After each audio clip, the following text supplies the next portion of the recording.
Buddhism isn't just about finding inner peace, it's also about confronting the darkest aspects of existence. Today, we challenge you to open your mind as we explore 4 Buddhist tantric practices that push the boundaries of conventional spirituality. Please watch till the end of the video and let me know in the comments what you think of these extraordinary Buddhist tantras. Within the Vajrayana tradition of Buddhism lies a realm of esoteric and transformative practices known as tantras. These ancient techniques are designed to accelerate spiritual growth and offer practitioners a unique path to enlightenment. Far from the serene image of meditation many associate with Buddhism, these tantric practices often involve intense physical and mental challenges. As we embark on this journey through these 4 bizarre Buddhist tantras, prepare to have your preconceptions about Buddhism shattered. These methods, shrouded in mystery for centuries, hold the potential for profound personal growth and radical shifts in perspective. While we won't reveal specifics just yet, know that each practice we'll explore has the power to reshape your understanding of spirituality and consciousness itself. Tantra number 1, Karma Mudra, the spiritual union. As we peel back the layers of Buddhist Tantra, we encounter a practice that seems to contradict everything we thought we knew about spiritual pursuits. Can sexual energy truly be a catalyst for enlightenment? The answer lies in a technique known as Karma Mudra, where the physical and the spiritual intertwine in ways that might surprise you. Karma Mudra is a Vajrayana Buddhist practice that utilizes sexual union with a physical or visualized consort to achieve non-dual states of bliss and insight into emptiness. There are traditionally 3 ways to realize the nature of passion in the yogic tradition of Tantra. First, in creation phase practice, one can visualize the yidams as yabyum unwhile being in union. Second, one can practice the generation of internal heat through the subtle body practices of the vital breath moving into the central channel. Third, one can practice union with a consort. Realizing the true nature of passion in all of these forms transforms ordinary passion into the basis for the experience of great bliss, which greatly accelerates the removal of emotional and mental obscurations in one's practice. This advanced technique challenges our conventional understanding of spirituality, suggesting that the most profound insights might arise from our most primal experiences. At its core, Karma Mudra aims to transform ordinary passion into a source of great bliss, known as Mahasukha. This transformation is believed to accelerate the removal of emotional and mental obscurations, offering practitioners a unique path to spiritual growth. By harnessing the intense energy of sexual union, practitioners seek to transcend dualistic thinking and experience a profound sense of unity with the universe. It's important to note that Karma Mudra is not a practice to be taken lightly. In fact, proficiency in inner heat yoga, or Taboo, is generally viewed as a prerequisite. This emphasizes the advanced nature of the technique and the level of preparation required to engage in it safely and effectively. Interestingly, the term Karma Mudra specifically refers to the female yogini who engages in the practice. When a practitioner visualizes a consort rather than engaging with a physical partner, this is known as Jnana Mudra, or wisdom seal. This distinction highlights the importance of both physical and mental aspects in these advanced tantric practices. The concept of using sexual energy for spiritual growth isn't unique to Buddhism. Similar ideas can be found in other Eastern traditions, such as Tantra in Hinduism. However, the Buddhist approach, particularly in Vajrayana, integrates these practices into a comprehensive system of meditation and philosophical understanding. Tantra number 2, Taboo substances, crossing conventional boundaries. While the idea of harnessing sexual energy for spiritual growth may seem radical, some Buddhist tantric practices push the boundaries even further. Imagine a ritual where consuming blood or alcohol is not only allowed, but encouraged. What spiritual insights could possibly arise from such controversial acts? In certain Buddhist tantric traditions, particularly within the Vajrayana school, practitioners engage in rituals that involve the ingestion of substances typically considered taboo. These include blood, meat, alcohol, and even sexual fluids. Such practices, often associated with the Anuttara Yoga, Mahayoga, or Yogin Tantras, draw influence from Shiva and Shakti traditions, which have historically incorporated transgressive elements. The consumption of these taboo substances isn't merely for shock value or rebellion against social norms. Instead, it serves as a powerful tool for spiritual transformation. By engaging with these substances in a ritualized context, practitioners aim to transcend dualistic thinking and break free from societal conditioning. This process is believed to potentially lead to heightened awareness and profound spiritual insights. One notable ritual that incorporates these practices is the Ganachakra, or gathering circle.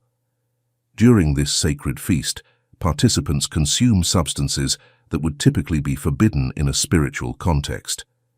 The act of ingesting these taboo items is imbued with deep symbolism and is intended to challenge participants' preconceptions about purity and impurity, sacred and profane.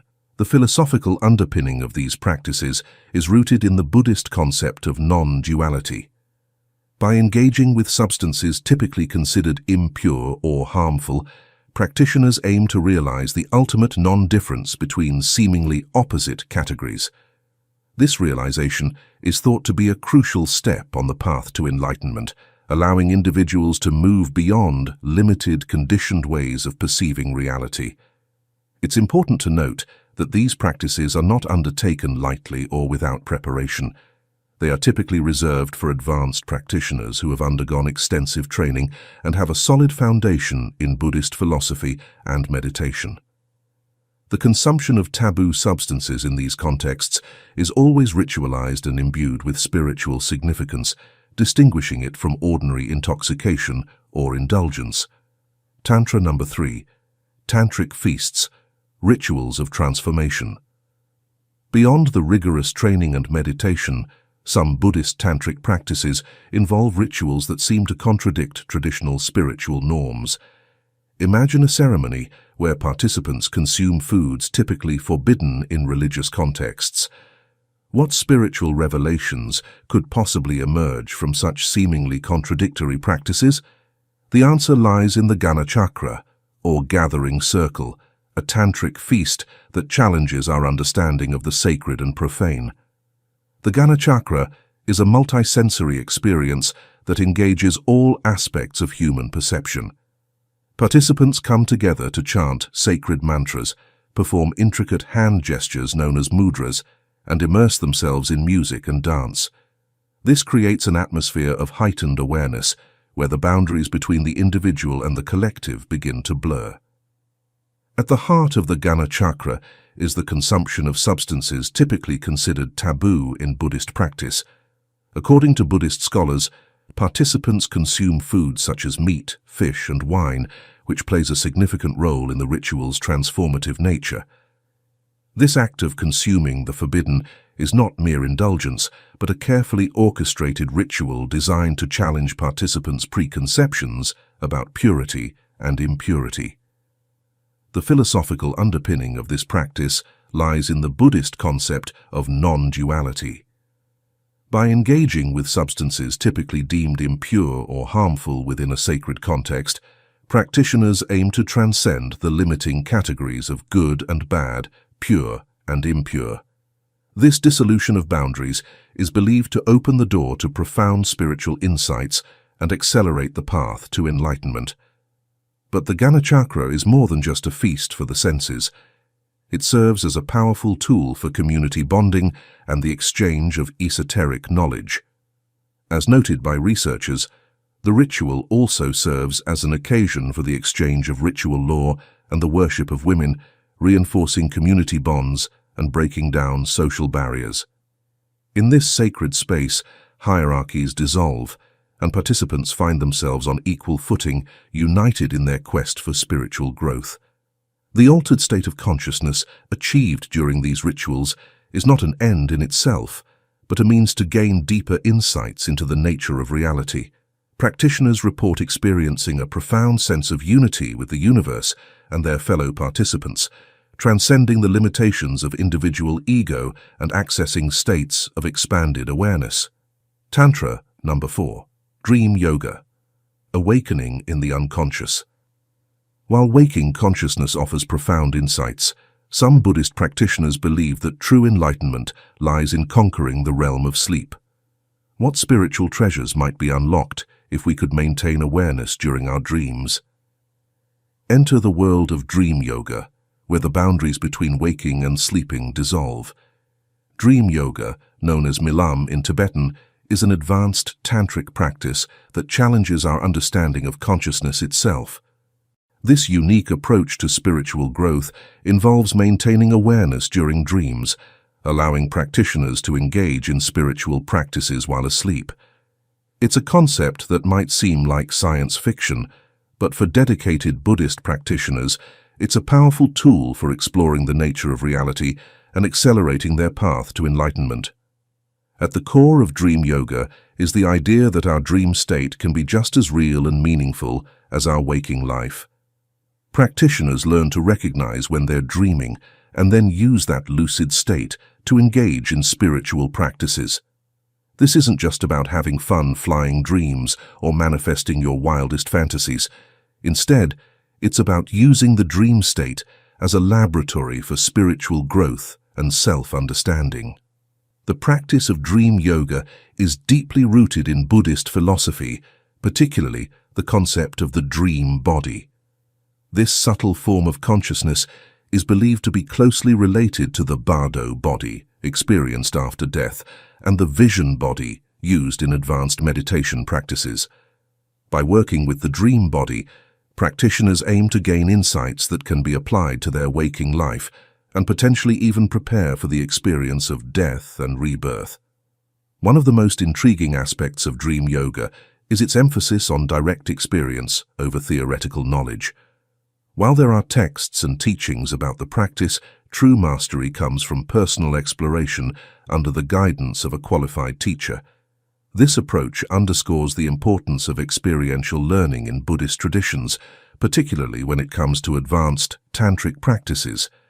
Dream yoga offers a unique opportunity to explore consciousness and reality in ways that are simply not possible during waking hours. By maintaining awareness in the dream state, practitioners can investigate the nature of perception, challenge their assumptions about reality, and potentially access deeper levels of insight and understanding. This accelerated path to spiritual growth and self-understanding is what makes dream yoga so appealing to dedicated Buddhist practitioners. The transformative power of Tantric Buddhism. As we've explored these tantric practices, from karma mudra to dream yoga, it's clear that Buddhist spirituality extends far beyond traditional meditation. These transformative techniques challenge our understanding of personal growth, pushing us to confront taboos and explore altered states of consciousness. The diversity of these practices reflects the complexity of spiritual exploration. From harnessing sexual energy to consuming forbidden substances in sacred rituals, each method offers a unique path to enlightenment. The Gana Chakra, for instance, illustrates how communal experiences can break down social barriers and foster unity.